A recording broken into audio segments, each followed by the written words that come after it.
దేవుని నామమునకు మహిమ కలుగును గాక. ప్రభునందు ప్రియులరా, మన ప్రభువు రక్షకుడునైన క్రీస్తు యేసు పరిశుద్ధ నామంలో మీ అందరికీ శుభములు. బాగున్నారు కదా? మరి ఒక కొత్త మాసము, అక్టోబర్ మాసము మొదటి తేదీ 2024 సంవత్సరం. ఈ సంవత్సరం కూడా మన కళ్ళ ముందు వెళ్ళిపోతుంది.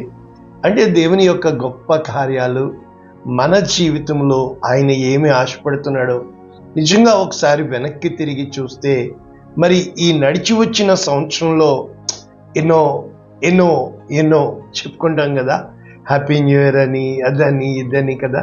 నిజంగా ఎంతమంది మీకు వచ్చిన వాగ్దానాలు ఎత్తిపెట్టుకుని ప్రార్థిస్తున్నారో నాకైతే తెలియదు.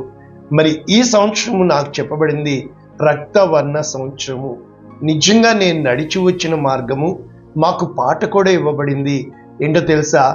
నా కాలు జారకుండా నన్ను కాపాడిన దేవా అని చెప్పి. కాబట్టి ఈ రోజున సంతోషముతో మరి ఆనందంతో ఈ మొదటి తేదీ మనము దేవుడిస్తున్న వాగ్దానము ఏమి అంటే, మీరు ఆనందకరమైన దేశములో నివసింతురు. చూసారా? ఆనందకరమైన దేశంలో మీరు నివసించెదరు.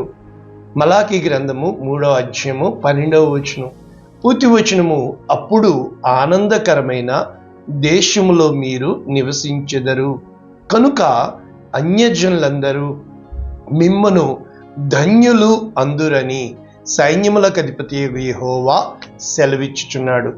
ఈ వాగ్దానము మనం నేర్చుకుందాం, ఓకేనా? ఒకసారి ఇంగ్లీష్ వెర్షన్ మనము త్వరగా చూస్తే, new living translation, Malachi chapter 3 verses 12. Then all nations will call you blessed. అన్యజనులందరూ లేకపోతే సమస్త దేశములు, ప్రజలందరూ మిమ్మల్ని ఆశీర్వదించబడిన వారు అని మిమ్మల్ని పిలుస్తారంట. For your land will be such a delight. అంటే మీ దేశము, మీ భూమి ఆ విధముగా ఫలభరితముగా ఉండును. Says the Lord of Heaven's armies. సైన్యములకు అధిపతి యెహోవా సెలవిచ్చుచున్నాడు. ఇది మనము నేర్చుకోబోతున్నాం. అయితే మనము ఒక్కసారి ఈ మలాకీ 3వ అధ్యాయము 18 వచనాలు కలవు. ఈ 18 వచనాలు 3 భాగాలుగా చేసి, ఎప్పుడూ కూడా చాలా చక్కగా ఉంటాయి ఈ ప్రవక్తలు రాసిన లేఖనాలు. I will send my messenger అంటే ఇక్కడ ఏమనుంది? మొట్టమొదటిది, నేను నా దూతను పంపిస్తాను. బాప్తిస్మిచ్చి యోహాను గురించి ఇక్కడ రాయబడుతుంది, 1వ వచనం నుంచి 5వ వచనం వరకు. నెక్స్ట్, రోబింగ్ గాడ్, దేవుని దగ్గర దొంగతనము చేయుట, 6వ వచనం నుంచి 12వ వచనం వరకు.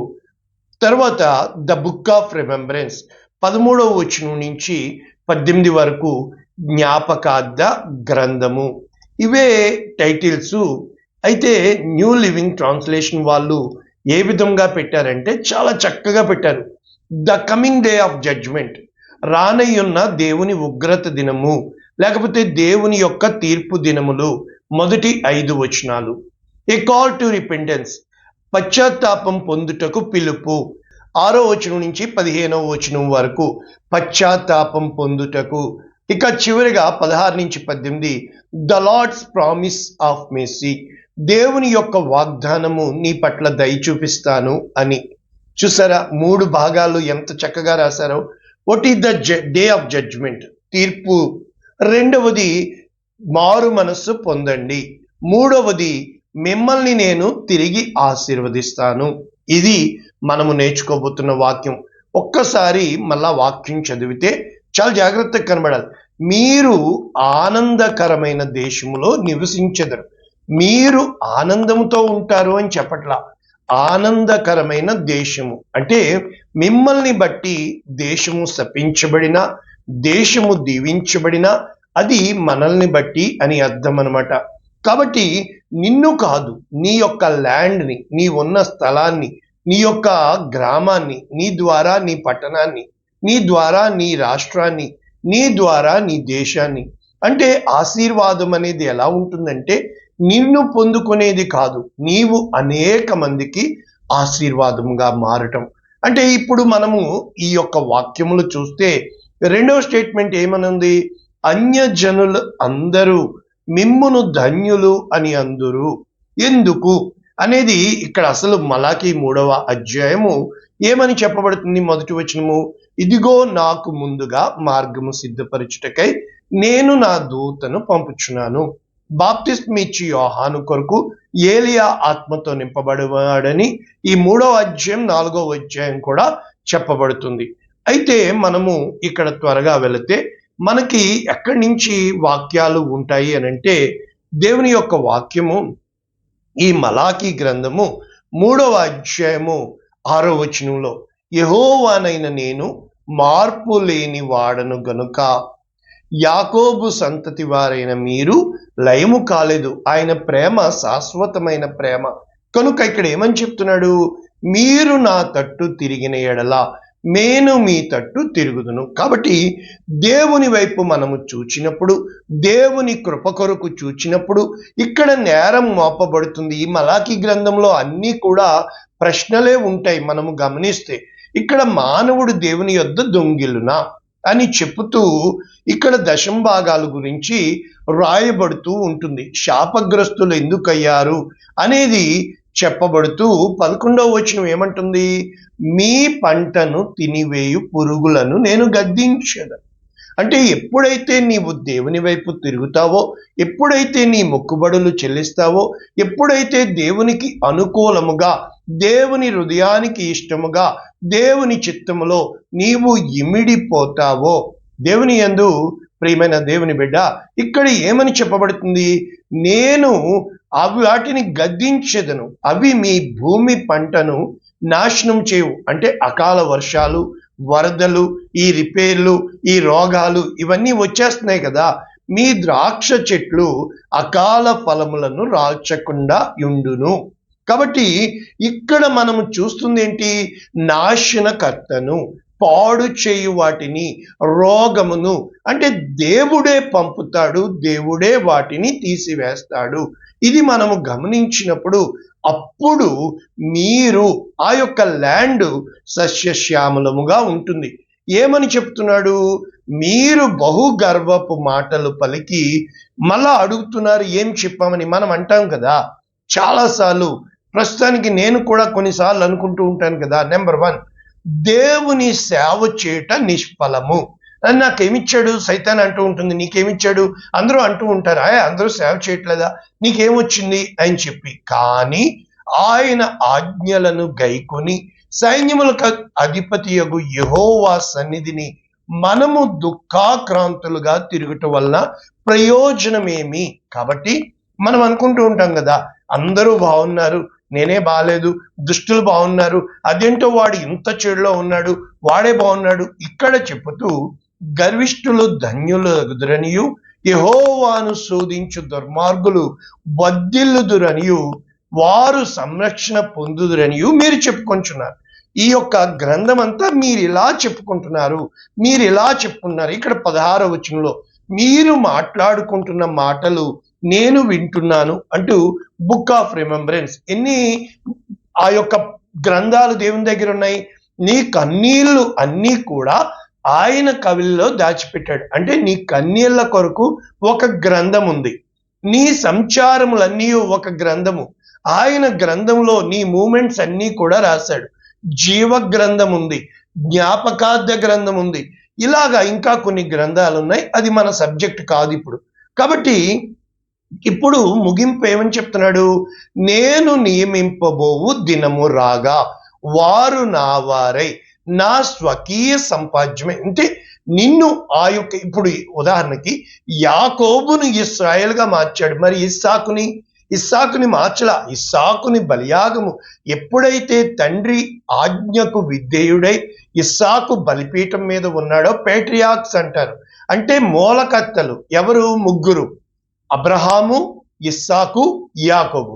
యాకోబుని దేవుడు 12 మందిని తీసి ఇశ్రాయేలుగా మార్చాడు. నీలో నాలో కూడా దేవుడు ఏ విధముగా, పాలు కాసేపటికి చెడిపోతాయి, పాలు ఎక్కువ కాలం నిలబడవు, పాలు కొంచెం ఏది వేసినా చెడిపోతుంది. కానీ ఈ పాలని పెరుగుగా తోడేడతారు, ఈ పెరుగు కొంచెం కాలం ఉంటుంది, ఈ పెరుగులోంచి వెన్న తీస్తారు, ఇంకా కొంచెం కాలం ఉంటుంది. ఈ వెన్నలోంచి నెయ్యి తీస్తారు, అది దీర్ఘకాలం ఉంటుంది. దేవుడు ఎప్పుడూ కూడా నీలో నుండి తీయడానికి ఇష్టపడుతూ ఉంటాడు. ఇక్కడ ఎంతగా దేవుడు చెప్తున్నాడంటే, ఒక తండ్రి తన కుమారుని ఏ విధముగా కనికరిస్తాడో, కనుక ఇక్కడ ఏమంటున్నాడు, నీతి గల వారెవరో, దుర్మార్గులెవరో, దేవుని సేవించు వారెవరో, సేవించని వారెవరో మీరు తెలుసుకుంటారు అని 4వ అధ్యాయం అంతా కూడా గొప్ప వాగ్దానాలు ఉంటాయి. అయితే ఈరోజు మన వాక్య ఆ టాపిక్ ఏంటి, ఆనందకరమైన భూమి. కనుక ఇప్పుడు మనము వాక్యపు లోతుల్లోనికి వెళ్తే యెషయా గ్రంథము 62వ అధ్యాయం 4వ వచనం. ఇక్కడ ఏమని ఉంది, విడువబడిన దానివని ఇక మీదట నీవు అనబడవు. అందరూ అంటారు, ఆ దేవుడు నిన్ను వదిలేశాడు. ఎంత సింపుల్ గా అనేస్తారో, చాలా జాగ్రత్త సుమా. ఆ మాట నువ్వు అంటున్నావు కదా, అదే మాట నీకు తగిలితే నీ హృదయం ఎంత నొచ్చుకుంటుంది.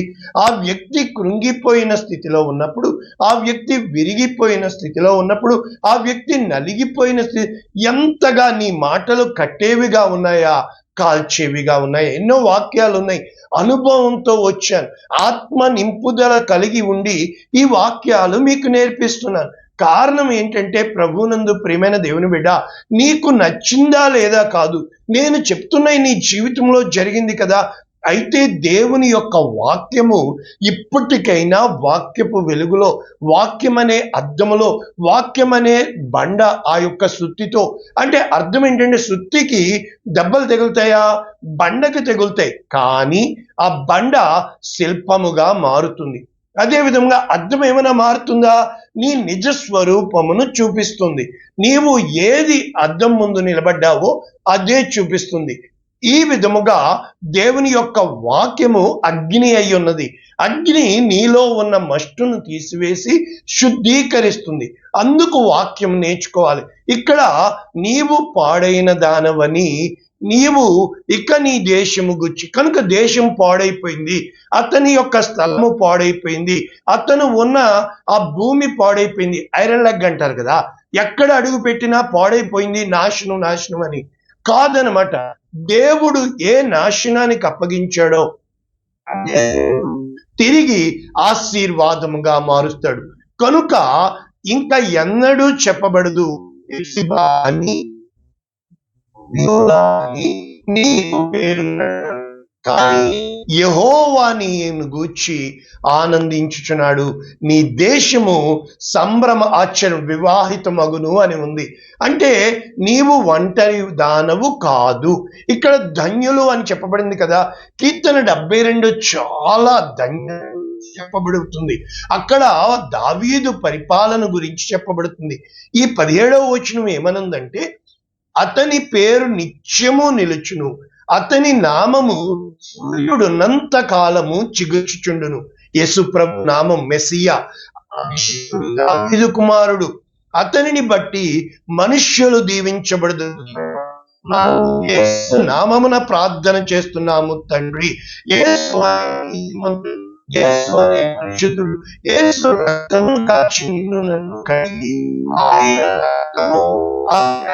తాకినందువలన ఏ భూమి అయితే ఆ హేబేలు రక్తం తీసుకుందో, ఈ కడపటి హేబేలు రక్తము భూమిని తాకి గచ్చ పొదలు, మొండ తుప్పలు, ఆ మొండ తుప్పలు ఆయన తలకి మరి కిరీటముగా మార్చబడి, ప్రభువునందు ప్రియులారా, కొంతమంది చెబుతున్నారు ఈ యొక్క ఆదాము ఫ్లెష్ అండ్ బోన్, ఎముక మరియు మాంసము అని.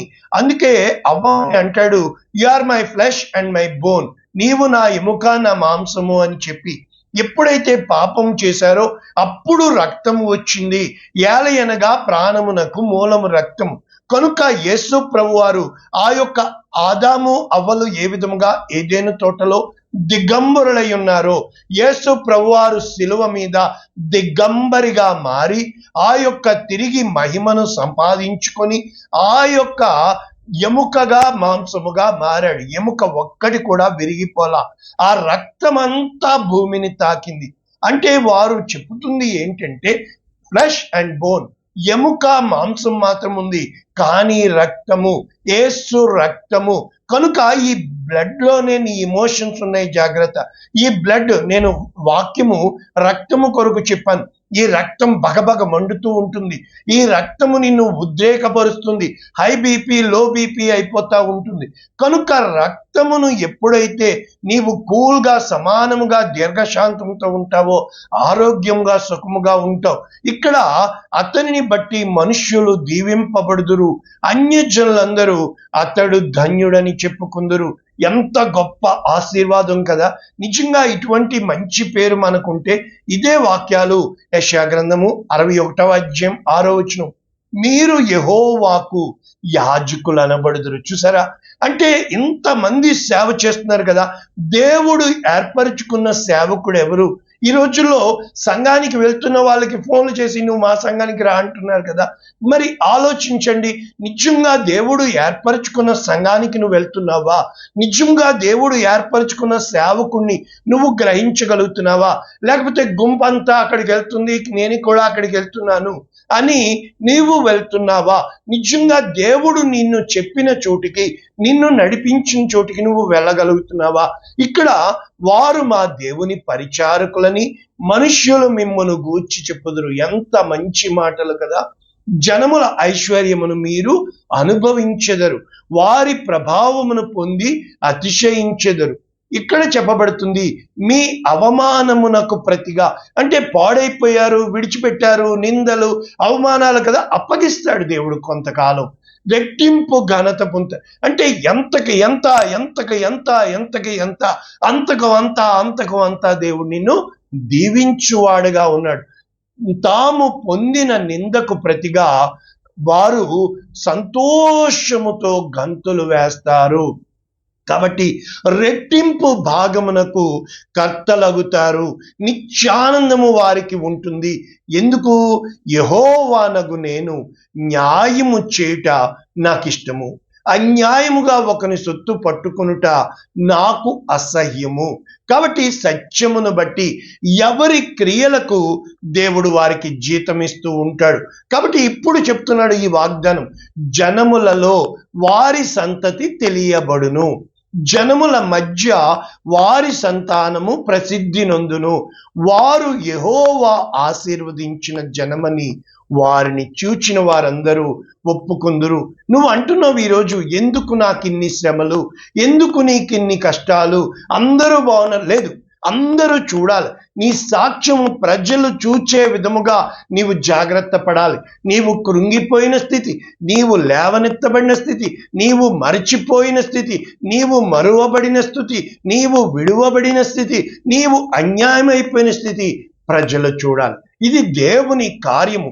ఏ విధముగా ఉంటుంది అని అంటే, దేవుని యొక్క వాక్యము ద్వితీయోపదేశ కాండము 8వ అధ్యాయం 7వ వచనం. ఈ వాగ్దాన దేశం, ప్రామిస్డ్ ల్యాండ్ కదా ఈరోజు చేపిస్తుంది. ఏమంటున్నాడంటే, నీ దేవుడైన యెహోవా నిన్ను మంచి దేశంలో ప్రవేశపెట్టిన. అర్థం ఏంటంటే, చూడండి, ఇప్పుడు మేము కువైట్లో ఉన్నాం కదా, కువైట్లో బంగారం తక్కువ, బోల్డ్ ఉంది, డబ్బుకి తక్కువ, బోల్డ్ ఉంది, ఏమన్నా గొప్పలకి తక్కువ, బోల్డ్ ఉన్నాయి.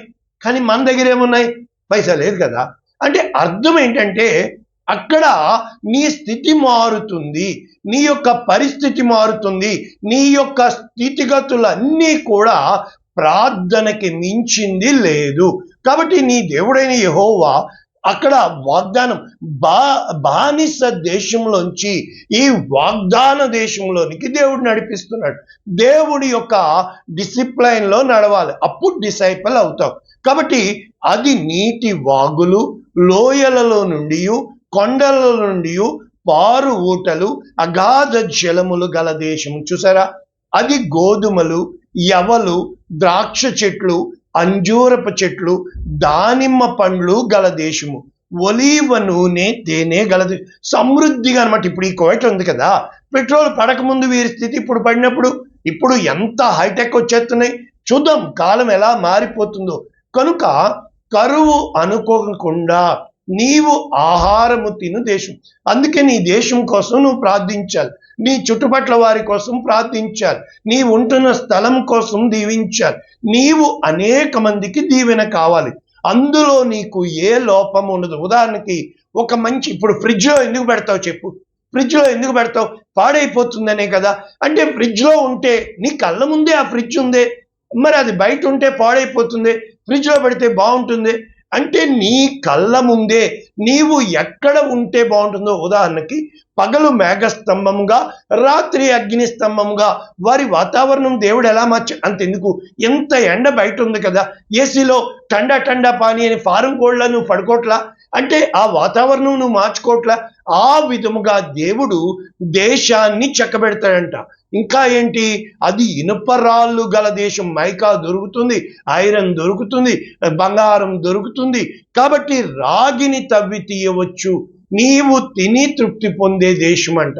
ఇంకా చెప్పితే ఇక్కడ దేవుని యొక్క వాక్యము ద్వితీయోపదేశకాండము 11వ అధ్యాయం 11వ వచనం, మీరు నది దాటి స్వాధీనపరుచుకొనుటకు వెళుచున్న దేశము కొండలు లోయలు గల దేశం. చూసారా, అది ఆకాశ వర్ష జలము త్రాగును, అది నీ దేవుడైన యెహోవా లక్ష్య పెట్టు దేశం. అంటే దేవుని కన్నులు, దేవుడు లక్ష్య పెట్టేవారు, లక్ష్య పెట్టని వారు అన్నీ నేర్పించుకుంటూ వచ్చాను కనుక కొంతకాలము శ్రమలు, కొంతకాలం కష్టం, కొంతకాలం పరిస్థితులు నువ్వు దేవుని యందు నిలబడతావా లేదా అని చెప్పి నీవు నమ్మిన సిద్ధాంతమునికి, అంటే గాలికి చెదరగొట్టు పొట్టువలే ఉంటావా, లేకపోతే నిజముగా నీవు స్థిరమైన పునాది మీద నా దేవుడు గొప్పవాడు అని నిలబడతావా అని గుర్తుపెట్టుకోండి. మన జీవితాలు దేవుని చేతిలో ఉన్నాయి. నువ్వు నమ్మినా నమ్మకపోయినా దేవుడు ఉన్నాడు. నువ్వు దేవుడు ఉన్నాడని నమ్ముతున్నప్పుడు నీ శక్తి చేత నువ్వు ఎలా చేయగలవు? దేవుడు చేస్తాడు అని భక్తి చేస్తున్న నీవు ఆ విశ్వాసాన్ని దేవుడు చూస్తాడు కదా.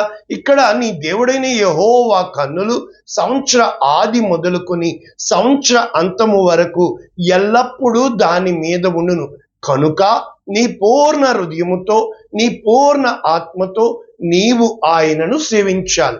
ఇంకా ముగింపుకొస్తే ఈ యోవేలు గ్రంథం 1వ అధ్యాయం 4వ వచనం, ఆ దేశం పాడైపోవడానికి కారణం ఏంటి? పంట పాడైపోవడానికి కారణం ఏంటి? వస్తువులు పాడైపోయి, ఇప్పుడు చెక్క ఉందండి చెదపడుతుంది, ఇనుము ఉందండి తుప్పు పడుతుంది కదా.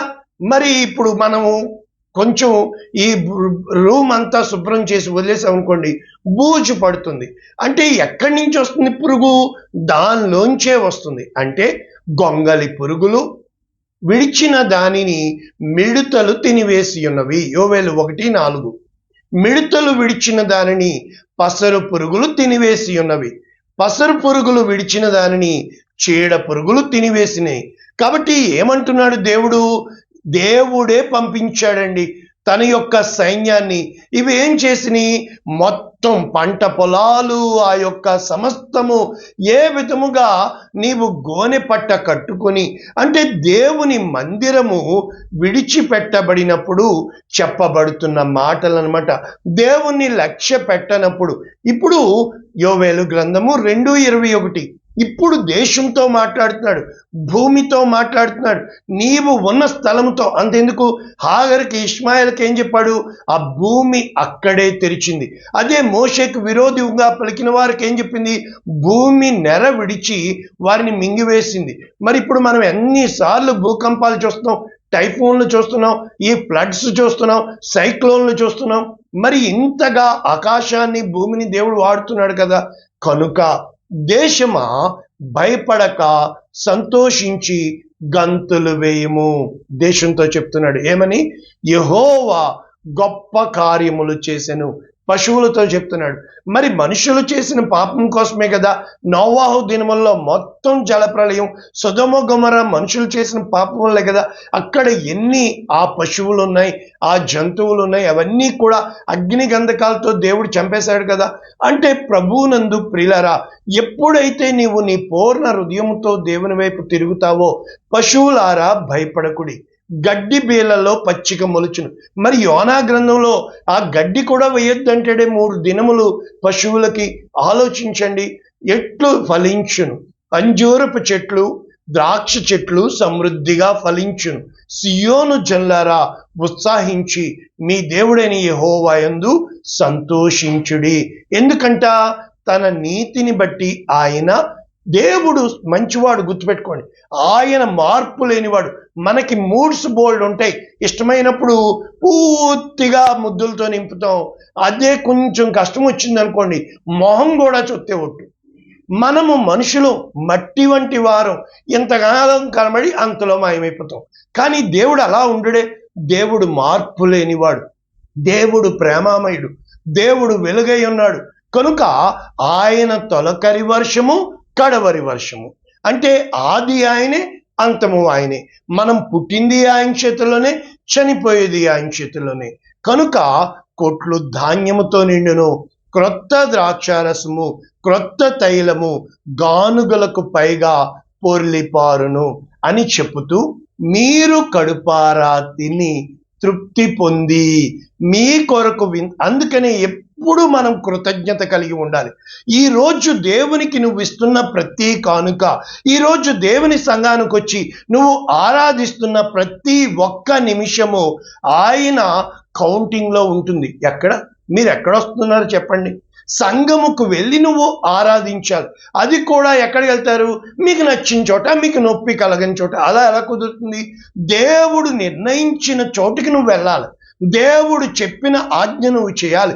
దేవుడు ఇవ్వమన్నది ఇవ్వాలి. దేవుని చిత్తమును ఎరగాలి. దేవుని కృపను పొందుకోవాలి. అప్పుడు దేవుడు చెప్తున్నాడు, నేను పంపిన. చూసారా, నాశనం దుష్టుడు తేడు, దేవుడే పంపుతాడు. దేవుడే కొంతకాలం నిన్ను పరీక్షిస్తాడు. దేవుడే కొంతకాలం శ్రమల గుండా పెడతాడు.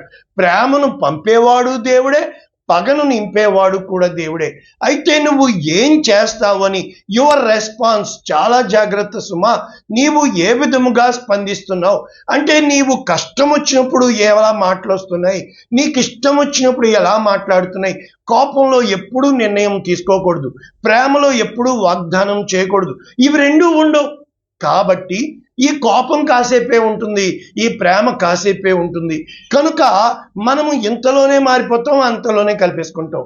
అవసరాన్ని బట్టి కాకుండా నిత్యముగా నీవు స్థిరమైన హృదయం కలిగి ఉంటున్నావా? నిత్యంగా నీవు నమ్మిన సిద్ధాంతం కోసం అంతెందుకు? మొన్నటి వరకు గవర్నమెంట్లు, అటు కేసీఆర్ ఇటు జగన్, మరి ఇప్పుడు ఎవరు గవర్నమెంట్లు? మనుషులు అంతే. ఆ పార్టీలన్నీ మళ్ళీ ఇటు వచ్చేస్తున్నాయి. ఈ పార్టీలన్నీ అటు మధ్యలో ఉంటారే మనుషులు. వీళ్ళు చాలా డేంజర్. వీళ్ళు పార్టీలు మార్చేస్తా ఉంటారు, ఇటు అటు అటు ఇటు కూడా.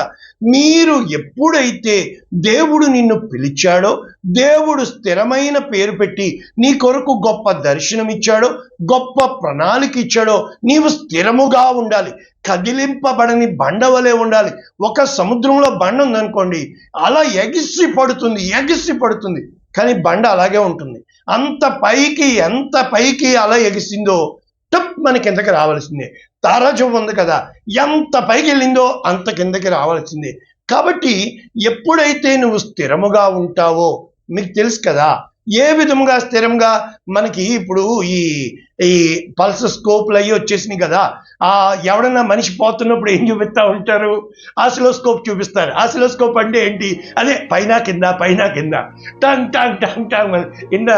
మా చిన్నప్పుడు సినిమాల్లో ఈ దీపం గాలికి ఆరిపోతున్నట్టు చూపించేవాళ్ళు. ఇప్పుడు ఏం చూపిస్తున్నారు? పైకి కిందికి టై స్ట్రైట్ లైన్. అర్థం ఏంటి? పోయాడండి. కాబట్టి ఎప్పుడైతే నువ్వు ప్రశాంతంగా దీర్ఘశాంతంగా ఉంటావో, దేవుడు చెప్తున్నాడు, నేను పంపిన మిడతలు, పంపేవాడు ఆయన, చీడ పురుగులు, పసరు పురుగులు అను మహాసైన్యము తినివేసిన సంవత్సరముల పంట నేను మీకు మరలా తిరిగి ఇస్తాను. నా జనులు ఇక ఎన్నడూ సిగ్గునందరు. కనుక ఇశ్రాయేళ్ల మధ్య ఉన్నవాడు నేను తప్ప వేరొక దేవుడు లేడు. అంటే నీ సాక్ష్యము నిలబడుతుందా? నీవు దేవుని కోసం నిలబడగలవా అని పరీక్షిస్తాడు. కనుక ఆనందకరమైన దేశము అంటే నిత్యము ఆనందం అనుకోండి. నీ బిడ్డలు నిత్యము ఏసీలో పెట్టామనుకోండి, స్కూల్కి పంపపోతే, కష్టపడి చదవకపోతే, కష్టపడి పని చేయకపోతే, ఒక్క మాట చెప్పనా, పని పాట లేకుండా తిని తొంగనావు అనుకోండి, ఎంత లావు అయిపోతావు, చచ్చిపోతావు. ఎప్పుడైతే ఆరోగ్యంగా ఉంటావో, ఒక రైతు ఎక్సర్సైజ్లు చేసి కండలు పెంచొద్దు, 6 ప్యాక్ లాగా ఉంటాడు. కానీ మనం ఏ ప్యాక్ లాగా ఉన్నాము? ఆలోచించండి. చిన్న చిన్న వయసులో మీకు ఎందుకు ఇన్ని రోగాలు, ఎందుకు మీకు ఇన్ని కష్టాలు? ఏ రోజునైతే కష్టపడి చేతులు బిగించి పిడికిలి బిగిస్తావో నీవు గొప్ప సైన్యముగా మారుతావు. ఏ రోజున కూడా కంఫర్ట్ జోన్లోకి వెళ్ళమాక, నన్ను పొగడాలా, నన్ను అమ్మా అనాలా, మంచిది చచ్చిపోయింది వద్దు. ఎప్పుడైతే నువ్వు నిలబడతావో గాలిని సైతం దూసుకుని ముందుకు వెళ్తేనే, మెట్టు ఎక్కాలన్నా కూడా ఒక అడుగు ముందుకు వేయాల్సిందే. కాబట్టి సతికిలబడ్డం చాలా సులభం, ముందుకు వెళ్ళడం చాలా కష్టం. నీవు ముందుకు వెళ్ళాలా, పైకి ఎదగాల. అప్పుడు నిన్ను బట్టి నీ దేవుడు బహుగా సంతోషించువాడుగా ఉన్నాడు. నీవు నమ్మిన నిర్ణయం కోసము, సిద్ధాంతం కోసం, విశ్వాసం కోసం స్థిరముగా నిలబడాలా. అప్పుడు నిన్ను బట్టి అనేక మంది దీవించబడతారు, నీ దేశము దీవించబడుతుంది, నీవు దేశానికి గర్వకారణముగా ఉంటావు. ప్రార్థన చేస్తాం. పరిశుద్ధుడా, ప్రేమ కలిగిన తండ్రి, విత్తబడిన వాక్యమును దీవించండి. రెండంతలుగా, వెయ్యంతలుగా, నూరంతలుగా, ఏడంతలుగా, మీ ఇష్టం ఎన్నంతలుగా దీవిస్తావు వీరిని దీవించమని. ఇక చాలే ప్రభువా, నువ్వు పంపిన పసర పురుగులు, చీడ పురుగులు, ఆ పురుగులు, ఈ పురుగులు యేసు నామమున బంధిస్తూ వీరికి విడుదల కలుగునుగా. సైతాన్ చేసింది దుష్టుడు చేశాడు అనకుండా, నా దేవునికి ఇష్టడునైపోతానని చెప్పి నిన్ను వెదికే భాగ్యమిమ్మని, నీ యందు లక్ష్య పెట్టే భాగ్యమిమ్మని, ఉపవాసము తీసి సహవాసము చేసే భాగ్యమిమ్మని యేసు నామమున దీవిస్తున్నాము తండ్రి. Amen. God bless you all. దేవుడు మిమ్మల్ని దీవించునుగాక. ఆమేన్.